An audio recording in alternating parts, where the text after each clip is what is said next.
جب آقا علیہ السلام غزوہ تبوک کے موقع پر گئے تو سفر کے دوران آقا علیہ السلام کو گزر ایک کنویں کے پاس سے ہوا پانی کی حاجت. جب آقا علیہ السلام اترے اور کنویں کے پاس گئے تو دیکھا اس کنویں کا پانی بالکل نیچے پیندے کے اندر تھوڑا سارا پانی موجود تھا. صحابہ کرام نے کوئی بندوبست کیا, کوئی چیز لٹکائی اور اس پانی کو اوپر اٹھایا, آقا علیہ السلام کی بارگاہ میں پیش. جب آقا علیہ السلام نے چکھا تو پانی کھارا کڑوا پانی تھا, وہ پانی پینے کے استعمال کے قابل نہیں تھا. جب یہ معاملہ آقا علیہ السلام نے دیکھا کہ آس پاس بھی دور دور تک بھی سارا لکو دک صحرا ہے, کوئی آبادی کے اثار نہیں ہے, اور یہ ایک کنواں جو خشک ہو چکا اور اس کا پانی بھی کھارا ہے, تو صحابی کہتے ہیں کہ آقا علیہ السلام کو جو تھوڑا سا پانی اس کنویں کا پیش کیا گیا تھا, اس پانی سے آقا علیہ السلام نے کلی فرمائی,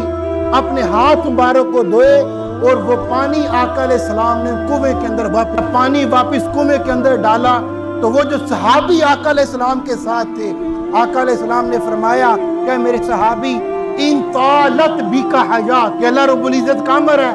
میں تو شاید تم سے پہلے چلا جاؤں, لیکن اگر تم نے طویل عمر پائی تو تم دیکھنا کہ یہ جو تبوک کا لکودک صحرا ہے, جہاں دور دور تک کوئی زندگی کے اثار نہیں ہے, کوئی زراعت, کوئی کاشتکاری, کوئی درخت موجود نہیں ہے, اگر تمہاری زندگی لمبی ہوئی تو تم دیکھو گے کہ یہ سارا علاقہ سرسبز و شاداب ہو کر باغات کا گڑھ بن جائے گا. جی, یہ سارا لکودک صحرا کہ جس میں کوئی آبادی کے اثار نہیں, کوئی سبزہ کے اثار نہیں, دور دور تک درخت نہیں ہے, میں نے اپنے ہاتھ دھو کر, اپنا چہرہ دھو کر